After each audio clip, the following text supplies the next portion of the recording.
importance of having fingers and the way that your hand help you in your daily activities. And when I mean daily activities, the simplest tasks such as brushing your teeth, tying your shoes, even eating. With my left hand, I could not do any of those activities, and with the thumb, I was able to grab some things. With the right hand, although one finger was affected, So for me, I never wanted a silicone hand because silicone hand is good, and I think if people like it, it's fine to use, but for me I prefer to have my natural. فهد عبد الرحمن بطار من مواليد 1973 ميلادية، وبالضبط الدوحة قطر. العمل ديالو موظف بنك، وفي نفس الوقت عزيز عليه المغامرات وتسلق الجبال. تحول حب تسلق الجبال الرياضة ديالو المفضلة، حيت المغامر القطري ديالنا تسلق مجموعة من الجبال حول العالم، ومن بينها أعلى قمة في إفريقيا، وتسلق أيضا أعلى جبل في العالم، وأعلى قمة في القطب الجنوبي، والعديد منها. وبالضبط في عام 2021 خاض المغامر القطري رحلة اللي بسببها فقد الأصابع ديالو، حيت كانت الوجهة ديالو تسلق جبال برودبيك باكستان. المتسلقين اللي معه كانت متسلقة روسية، طاحت من أعلى الجبل اللي خلى كل شي حاول ينقذها، وكان منهم المرشد ديال فهد عبد الرحمن اللي خلاه يبقى في أعلى الجبل على ارتفاع 8000 متر. خلى فهد عبد الرحمن يواجه مجموعة من الصعوبات، ومنها انخفاض درجة الحرارة، حيث كيواجه أيضا صعوبة في التنفس بسبب الارتفاع. تخلي المرشد ديال فهد عبد الرحمن خلاته يبات في القمة واحد ليلة كاملة وبوحده.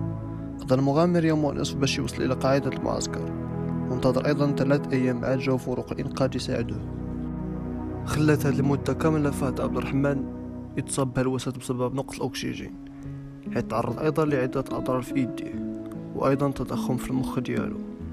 faced having the frostbite was the use of my hands.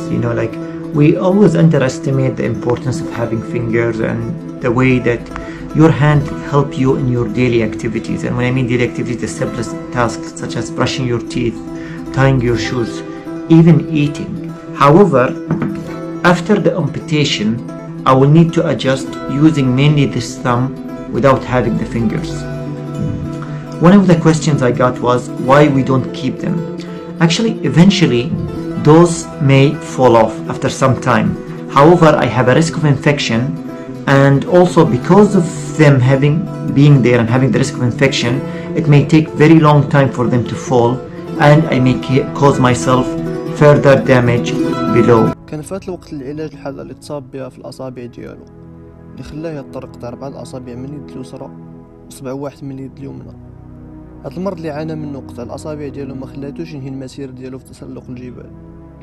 كان لفهد عبد الرحمن رأي آخر، حيت شارك المغامر في التجربة ديالو لتحفيز الآخرين، ونجح في رفع علم البلاد ديالو في قمة جبل كيجوج، اللي كان الارتفاع ديال الجبل أكثر من 2600 متر، وهو ثاني أعلى جبل في العالم.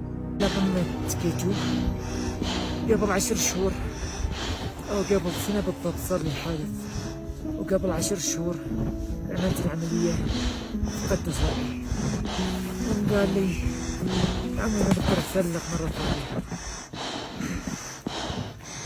دائما بحب أتحدى أنا، والحين على قمة كيتو، ثاني أعلى قمة في العالم، واحد من أخطر الجبال في العالم، تسلقته بيد واحدة أو بالأصح 3 أصابع.